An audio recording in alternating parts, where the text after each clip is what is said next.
Hello and welcome to the Six Sales podcast. My name's Mike Nicholson from Six Sales. Today I'm going to be speaking to Nikhil Jain from Dailymotion and Mike Follett from Lumen Research. Talking of which, big thanks to Lumen Research for sponsoring the Six Sales podcast. For those that don't know, Lumen Research are an eye tracking technology company that helping brands to plan, buy, optimize and measure towards real human attention. So thank you to Lumen for sponsoring the podcast and welcome Mike and Nikhil. How are you doing? All good. Thanks a lot for inviting, Mike.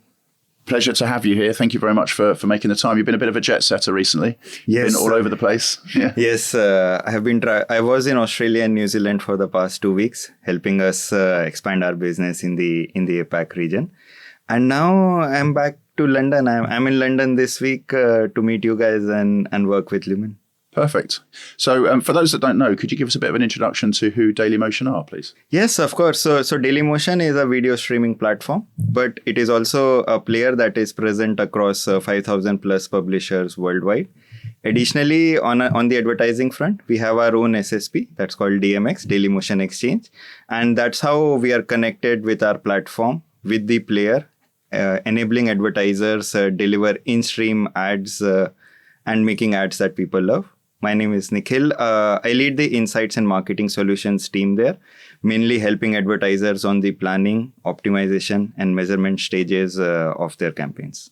Okay, fabulous. Thank you very much. And Mike, I gave a brief introduction to Lumen just now, but maybe from the horse's mouth, you could tell us who Lumen Research are, please. Like you say, we're a attention technology company. We use eye tracking to work out if people are looking at the ads or frequently if they're ignoring them. People are really good at ignoring ads. And this is important because it's important for the buy side, advertisers and agencies, trying to help understand which ads get looked at, which ads get ignored, how that relates to memory and to sort of money and how much you make out of this. But it's also very important on the sell side. So working with platforms and publishers, but also format owners like Dailymotion to help understand which bits of their inventory are working hardest, suggesting ways in which they could work even harder, but also telling stories to the market about what's working and why it's working. Fabulous. Thank you very much. So, Nikhil, you were saying that you've been working with Lumen for a couple of years. Today, we wanted to talk about video advertising. I don't think we've done that on the show for a little while, so that's really good news. And it's something very close to my heart. My nickname in the industry was Mike TV because it seemed that every company that I went to had a TV at the end of it, Web TV, Blink TV, Telegraph TV. So I got this Mike TV, Charlie in the Chocolate. Charlie in the Chocolate Factory character. So I got a bit of a nickname. So I love video. So can you tell us what we've learned about video advertising generally, and then more specifically what we've learned about attention and video advertising, please? Sure. So I think modern day video advertising is fragmented, but that's the exciting part of it. The first set of advertisers are, or the advertising spaces are everything that we call the walled gardens. So your Facebook, your social media platforms. The advantages are you get your users where you want to be. You know a lot about them as well as they are engaged over there. The second is what we call the open web. So there you have your articles, your publishers, where people come to watch specific things, deeper interest, and that's where they engage into these type of content. And lastly, what you have are the big screens. So initially it was our linear TVs and everyone where people were watching shows and then you were putting ads on them. Modern day, it is transforming to connected TVs and different variants of ads. So people could watch things on demand, what they like, wherever they want to like. And I think that's the exciting part of it because it's a fact that more and more people these days are watching videos. There are a lot of studies and numbers to back this fact up. And that's where it becomes exciting for advertisers as well. One more thing that has been happening is everything that's around influencer marketing and social media. And with the arrival of that, everyone started pushing branded content and social media ads that were present everywhere, making video advertising even more exciting.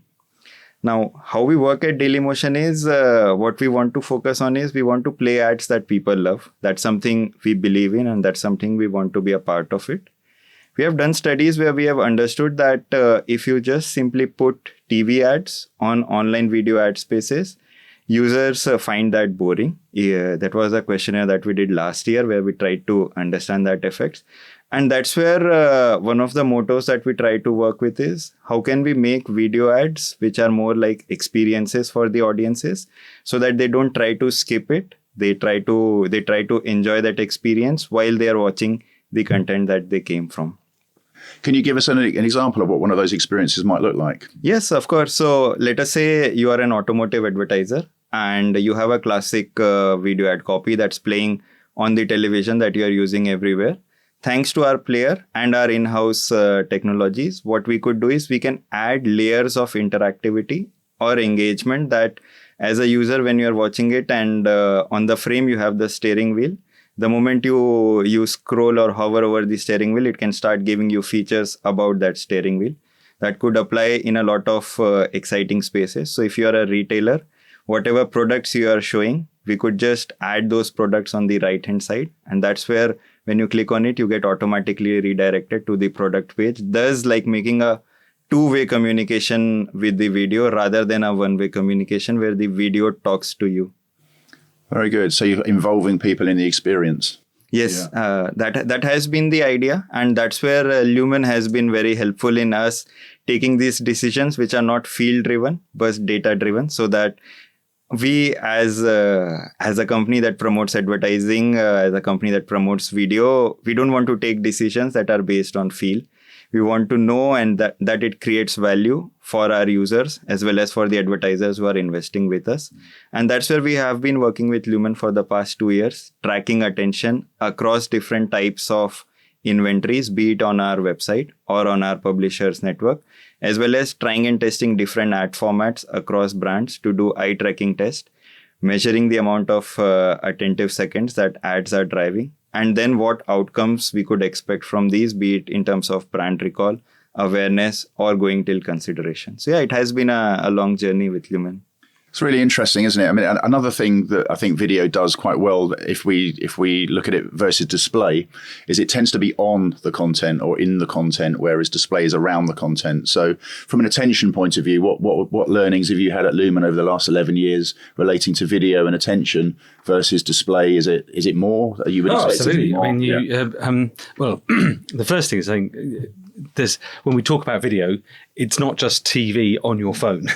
There are radical different, sort of shapes of attention out there. And we find time and again what Nikhil said is simply putting TV ads into Facebook slots or into open web slots is a bad decision. The second thing is that even within sort of open web displays, some things are these sort of passive experiences, a bit like mini TV ads, but perhaps not quite as attentive as that. And others are these more interactive and engaging experiences. And the first thing we tell advertisers to do is to say, what type of box does your advertising fit into? What do you is this like a TV ad, or is it like a moving poster, or is it a far more interactive sort of experience? What do you want to achieve here? Because that's going to make a really big difference about which type of inventory you go out and buy. Because not all video players are the same, huh? Some are much more highly spec'd than others.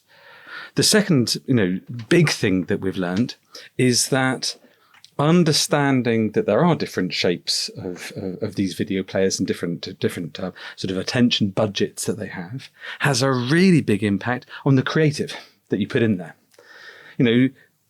Very short form video can be effective so long as you design it like a poster. You can't, don't just put your TV ad in there. You have to make it native to that format. And that sounds hard work and tedious, but at least it works then. It is a bit of an effort, but it's a lot more effective than spending the money on these formats and them just not working at all. Yeah. So you can adapt your video to sort of simplify it, or with other sort of shapes of inventory, you can take this video and amplify it and make it more engaging and more interactive. And both strategies are good. You just have to know that you have to pick one or the other. Right? And that sort of level of understanding is crucial, because otherwise you'll put the wrong creative in the wrong box and the results will be suboptimal. Yeah, I mean, I think we've moved on a little bit, but maybe not as much as we need to. I mean, many years ago, 2007, I think it was, I worked on the commercial launch of Telegraph TV, which was essentially the news in video format and some cooking and sport and stuff like that. And at the time, because video on demand was quite new, people were sending me 30-second TV adverts to go in front of a 30-second clip. And I was like, that doesn't seem like that's going to work that well. You imagine sitting through a 30-second ad and only getting a 30-second clip. So things have come on, and we see in gaming, don't we? We see that interactivity and how it really sort of increases the engagement that people are willing to do. If you give them a reason to engage, then they will engage. Like a click isn't really an engagement, is it? And it's a nonsensical engagement in many ways to expect somebody to click on a video to go somewhere else, and they haven't even got to the video that they came for yet. So yeah, that's really interesting. So you guys have been working together for a few years on the patterns and shapes of attention around video. You've just released, I think, a brand new piece of research. So could you tell us a little bit about the sort of the reason for that research? What were you looking to specifically find? Yep, sure. So I think one of the first things that when we started working with Lumen, one of the first things we wanted to assess was what is the impact that our interactive / enriched, as we call them, because you can have interactivity, but you can add layers of messaging which are static. And what is the value that they create for an advertiser? That is where we started working together. Our first use cases, which were around the automotive sector, they helped us understand that interactive ads are good because people find them engaging and it helps them with recall and delivering secondary messages. However, you don't need to get lost in the interactivity part that you forget the video itself. And that's where mixing these things helped us create full funnel ad formats and experiences where we would learn from, okay, we tested an interactive ad as well as an engaging ad and a classic video ad. And our design team was then able to mix these learnings to come up with an ad format which we called Autopath, where you can have different layers of engagement. But if someone just wants to see the video, they have the flexibility to do that. Over time, when we started working across other industries, what we realized is the same pieces of learning don't actually fall into place. Meaning, when we tried using interactive ads for FMCG clients, we realized that they prefer watching the original videos because the experience of eating something, the emotions which are associated with the fact of eating or consuming something, it helps a lot in actually increasing recall or just giving a higher layer of understanding. And that's where we realized, like, hey, one size doesn't fit all and we need to have a industry-based approach. A few general learnings that we have had thanks to these research are whenever we are adding more layers of developing messages which are either static or interactivity, we are able to increase brand recall as well as brand attribution. And this is an important learning because we are talking about the seconds of attention that we give, and that is one important piece. However, it cannot be infinite. You have just 10, 15 seconds and not your audiences are going to give maybe lesser time on those pieces of video. And that's where when we start adding these layers for those 3 seconds, for those 5 seconds of attention, how do you maximize the impact that you're creating? And this is how enriched ad formats are going to help advertisers across them. And this is something that we have observed across all industries. So that's the first learning that we had. The second learning was more about consideration. When we are talking about increasing consideration, the first few seconds actually matter a lot because if our audiences are gazing on the right places on the first few seconds of attention, we see those ads and those creatives generating a lot more consideration compared to other ones. The last learning that I had is more focused on how we can adapt our ad copies to take better decisions. Meaning, based on eye tracking data and what we are seeing, this technology helps us figure out where the call to action should go. Or maybe if your ad has a drop in attention after 5 seconds, that's when the element of surprise needs to come when you're enriching the ad copy. Thus, you're retaining the users for a longer time and thus differentiating your ad copy even more than what they have already seen. I think these would be the 3 main learnings that I will derive from the research / consolidation that we have done with Lumen. Okay, cool. So there sounds like a lot of questions and a lot of answers in there. Yeah, and what's interesting from taking a a more top line, looking at how other agencies and other format owners are doing it, is to see that how Dailymotion are using this data to make more engaging format. It isn't just proving, hey, our format is good. It's what can we learn to make it better and make it better for automotive versus CPG versus luxury versus beauty. I think that this sort of evidence-led approach and this sort of attempt to be always improving is really exciting. I mean, we often in the industry talk about MFA websites, made for advertising websites, but in an odd sort of way. Dailymotion is an MFA format. It's a made for attention format. It sort of gets better and better and better over time. And this is really cool because what you see then is having made the improvements to the format, things go live, and then the results are better in market. Our tracking suggests that these ads are getting more attention, and it looks like click-through rates and recall rates and brand lift studies and things like that. Those results are getting better and better and better as the formats are optimized and improved. It's fascinating to see. Yeah, that's interesting. Anything to add to that, Nikhil? The other thing that we have worked on is also testing these ads across different contexts. So for example, we tested them on our website, but also across other different types of integrations that you would have, meaning different types of player being present across articles, because that's also a part of a big chunk of our advertising inventories. And what we have realized is thanks to these learnings, of course, your attentive seconds would differ. But then how can we actually optimize the experiences that adapt to these contexts? That's something we have been working on. One of the other things that we tested was the impact of context itself on the ad copy. Meaning if you put an ad about a FMCG brand, a food brand, on an article that is about cooking recipes, and then we took the same article and we put an ad that is just coming from hygiene products, you had huge differences, like half the attentive seconds, even when you're keeping the same type of inventory, but it's just the knowledge of contextual targeting or seeing attention from the notion of context as well. So you have that element of ad, you have that element of the quality of inventory, but then is it the right combination? Is it being targeted to right set of people? And I think that's where new interesting attention learnings come into play.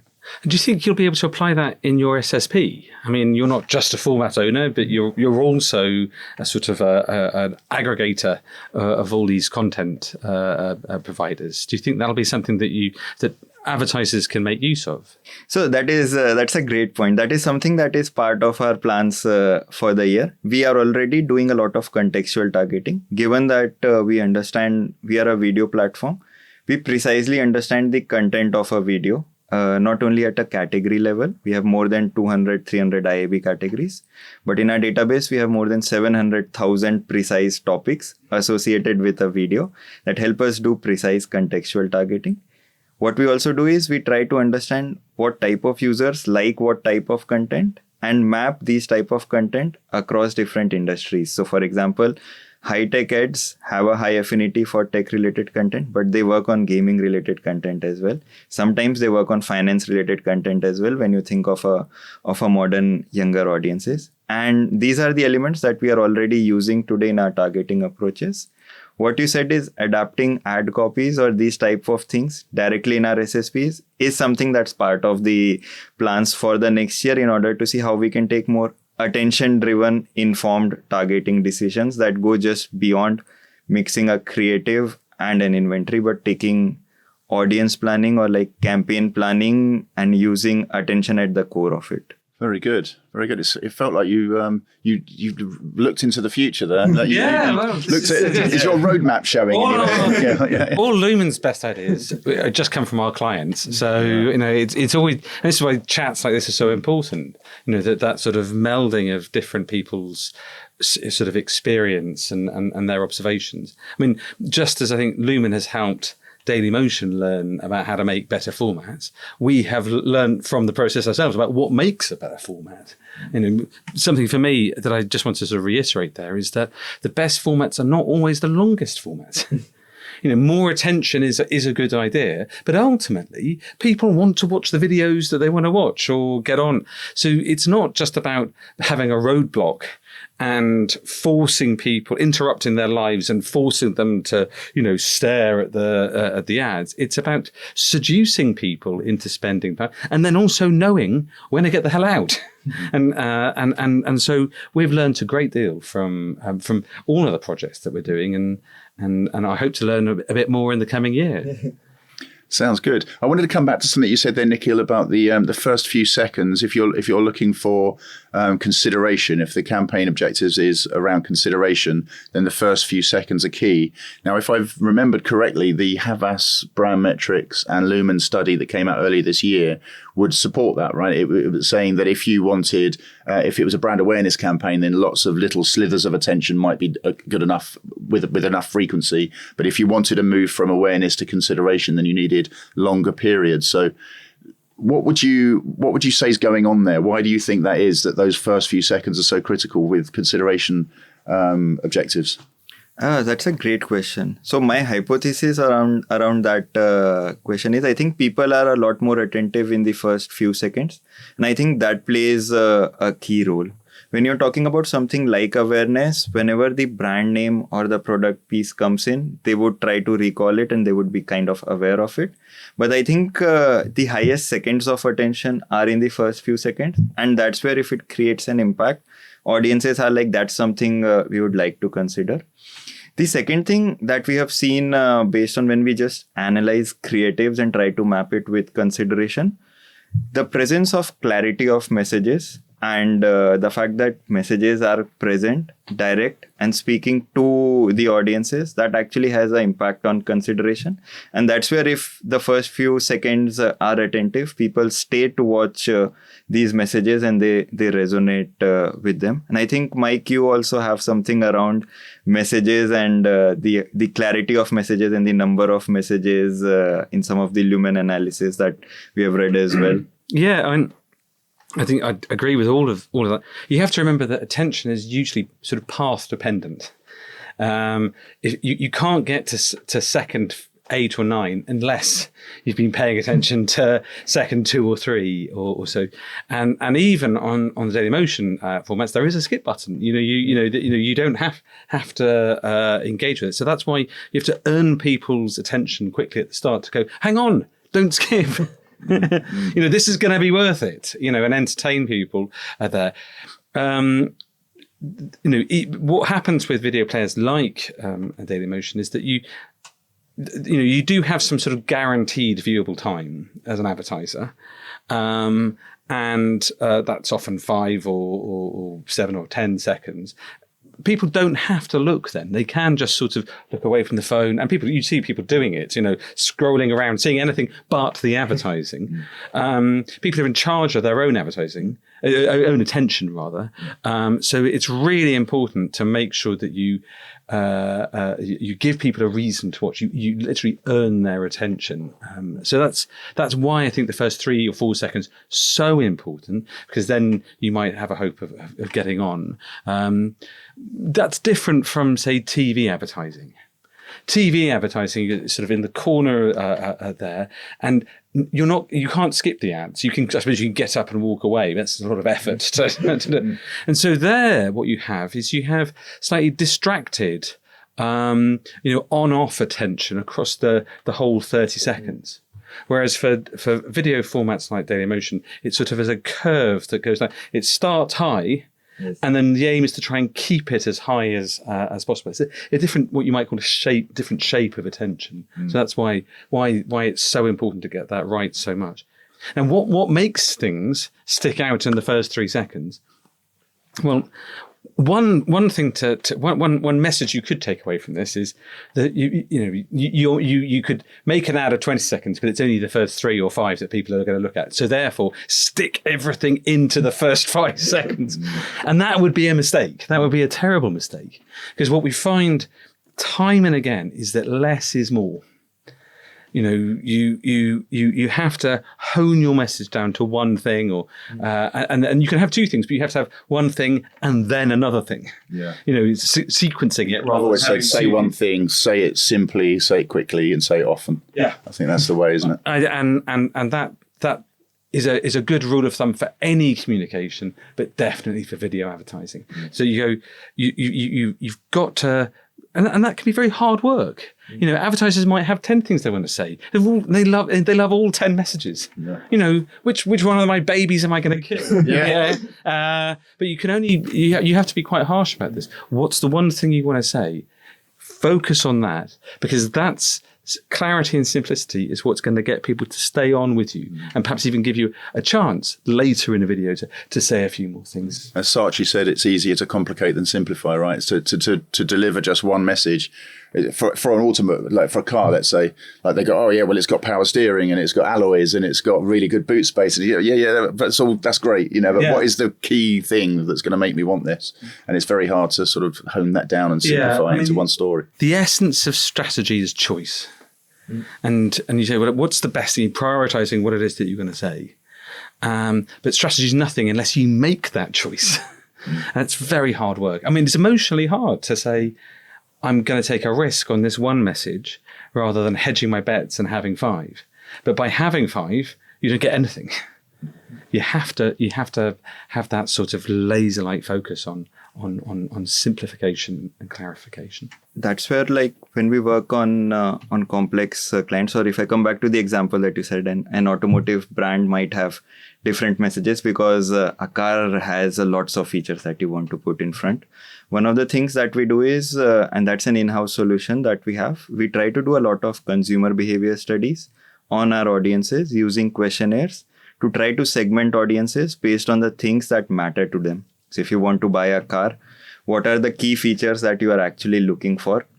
What are your motivations? Maybe your prime feature is like you want to buy a car because you want to switch to an electric vehicle because it's good for the planet, versus you want to buy an electric vehicle because it is what represents modern day innovation and technology. And then we understand these learnings on our own audiences, on our own ecosystem, to segment them across these different behavioral themes and then activate them. This makes the choice of, like, you start attention as a strategy. So you understand what is going to matter for them. And this way you can personalize the messages that you are actually going to deliver to them, thus making the choice across different messages, or like finding your primary message that you want to highlight across different audiences. Because what I love about your formats, and going back to something you said before, is that, say, for the auto brands that we were talking about, there are 5 messages. But what we were able to do is to show that you have to lead with one and then create interactivity to allow other people to engage with number 2, 3, 4, and 5 if they want. It puts the power in the hands of the user. So you have that clarity of messaging, and if someone is really engaged, they can get all 5 messages, but it's on their own terms. Yeah. And I think that's really, that's one of the sort of next level understandings that I think the guys at Dailymotion have about that sort of sequencing of messaging. You have to have clarity, and you have to create formats that allow for the sequencing of the messaging. So you can have multiple messages, but one at a time, always one at a time. There's the famous Volkswagen campaign in the UK that I always remember. They started off saying how sporty it was, but they just said it. That's all they said time and time again. And then if only everything was as reliable as a Volkswagen, they just said that for ages. And then they went to a price-based model. Isn't it quite cheap? And they showed people surprised by the price. But they did it in 3, like one campaign for one campaign for the next thing, one campaign for the next thing. And then together they come into your little Volkswagen brand room, and you think, oh, they're quite reliable, sporty cars, and they're very good value. You know, I was at BNP when they had a big shift away from reliability to price, Yeah. And people have got addicted to the clarity of that one reliability message, and the ructions that went on up in Milton Keynes, where Volkswagen were, about can we shift our message? Yeah. Now, of course, people are much less sophisticated in their thinking and have this sort of potpourri of messages. If only people could go back to that clarity that Volkswagen used. Yeah, and it's that clarity is interesting, isn't it? Because apparently, if you look at what car at the time and you looked at the reliability of cars, Volkswagen were only about halfway down. But if you ask anybody of that age, like, what do you think about Volkswagen? They say, they're quite reliable. So the advertising does work, right? Yeah, that's good news for us all. Yeah. So could you give me either a case study of a campaign that you've run, or your dream case study on how a brand would best work with you with this new insight? I do have a case study, because what we try to work on is like attention as a strategy. So you don't want to optimize just one KPI, or like there's no secret sauce to optimizing on attention. Everything starts with what you want to achieve. Try to incorporate attention across different stages, and then experiment and work around it. We recently worked with Danone, the FMCG yogurt brand, and it was for their campaign. For advertising on Olympics. They were an official sponsor of Olympics, and this is where we used our entire attention program for them. We started off by testing different ad copies, because they had a 20-second creative. The fact that they had two primary messages. The first one, they had a lot of children playing, having fun, and consuming Danone products. And the second one being they were official sponsor of the Olympic Games. And lastly, they wanted to put in front of them different variants of their yogurt. So you have the skyr and everything.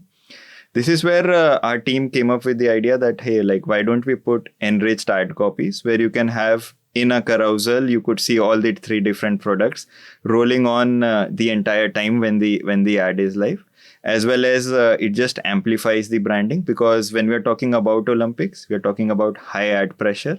You're talking about audiences who have seen Danone everywhere, but you want to be in front of them this time with the fact that they have different products. And lastly, the switch that we wanted to do was, the highlight was around that it's a healthy brand, that you have a lot of its natural source of calcium and proteins. Like, that was the messaging that we had put in the enriched ad copy. So not the fact that they're official sponsor of the Olympics, but that these products are healthy for you, which aligns everything. That's where when we used pre-campaign eye tracking test, when we used the normal ad copy, and then when we used the enriched ad copy, we had a 8-point lift coming from Lumen's research that told us, like, hey, like, this is the message. With this version, it is actually going to get delivered, because audiences, when we are testing them, are retaining this. Secondly, thanks to the heat map analysis that we had, we saw after the first, it was a 20-second end. So after the first 10 seconds, audiences were fading out. But in the enriched version, you see a clear deviation from the heat maps from video to the different carousel of products that we had put in, meaning there is something else that they want to focus on. And this eventually, when this campaign was activated, in-house, we optimize on attention at a pre-bid level, meaning we know exactly what inventories are going to work, what inventories are not going to work in terms of attention. We call it our attention marketplace. And then when this campaign was delivered, when we did the brand lift study, it was in the top 5% of brand lift studies measured by our partner. And that helped us showcase the value of everything that we did.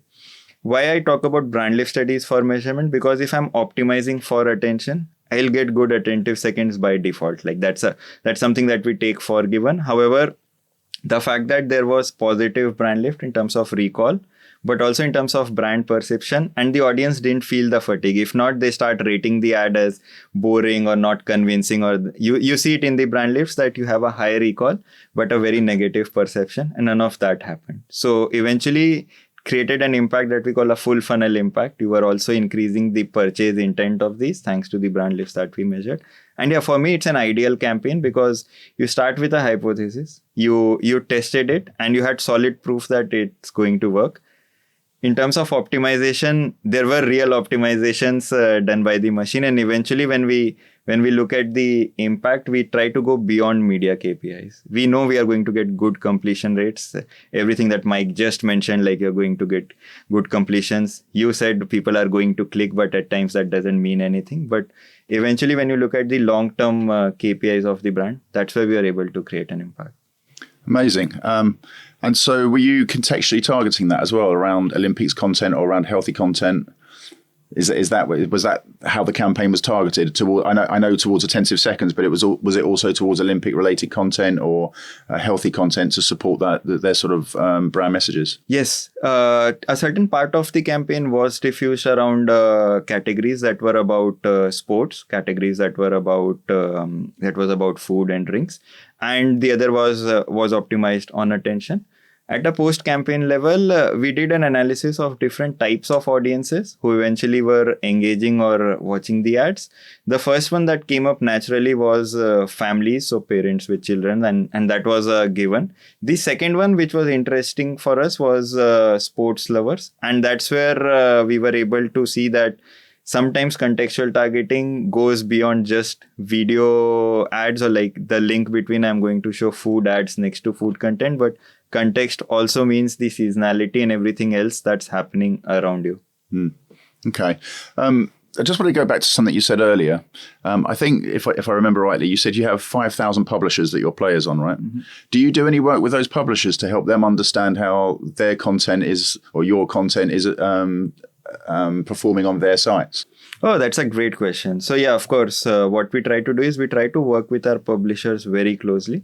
We try to share with them the insights that are coming around, and our player team actually creates new features for them. So now they have a feature where as a publisher, you have a video and you have an article. And let's say your article is about sports or football or basketball.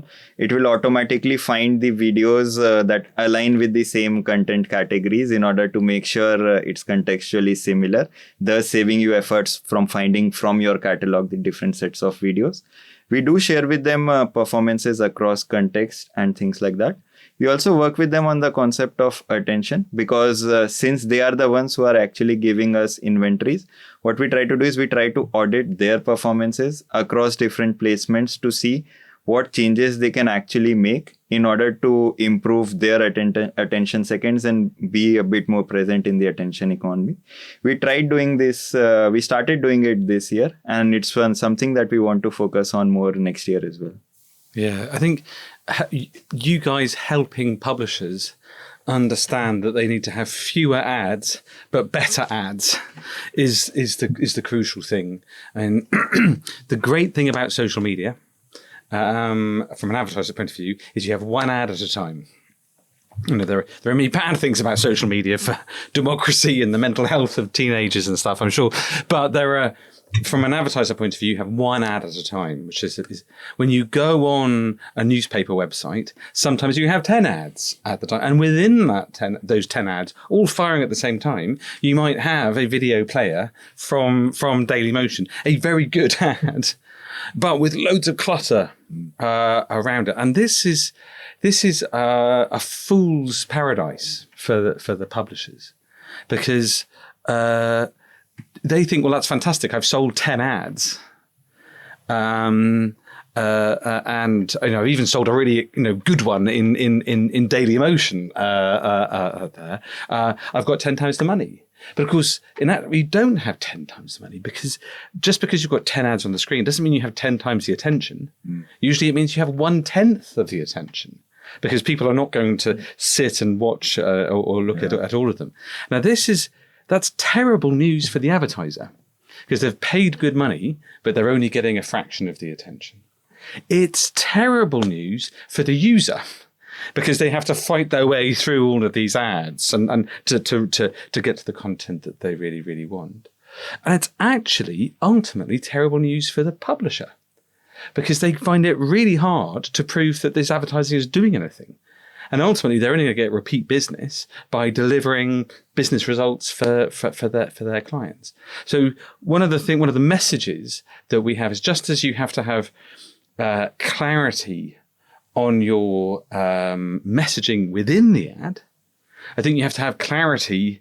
Some space for it to breathe. Space for it to breathe. And what that means for quality publishers is, I think, that you have to start having fewer but better ads. I think that's happening in some of the top publishers now, isn't it? But the site that you suggest there, I can see which site you might be talking about when you get there, and there are ads everywhere. There are many sinners. Yes, there are. But I think it was Nick Hewitt when he was at the Guardian that said we need fewer better ads. And I always, whenever I see him, I always remind him of that. It really stuck with me. It felt like a Jerry Maguire moment. I don't know if you've seen the film Jerry Maguire. Fewer clients, more personal service, and he ended up getting fired for it. But Nick didn't get fired. He got pretty he's at Pinterest. Yes. But I think, from an advertiser point of view, it's obvious, but from a publisher point of view, what does fewer and better mean? Well, that means, I personally, and there's an advert for Dailymotion here, which I think soulless positions of Dailymotion stuff, which will cost a fortune. CPMs for that one ad unit should go up. But then again, the attention is going to be enormous. And so everyone's going to benefit from this.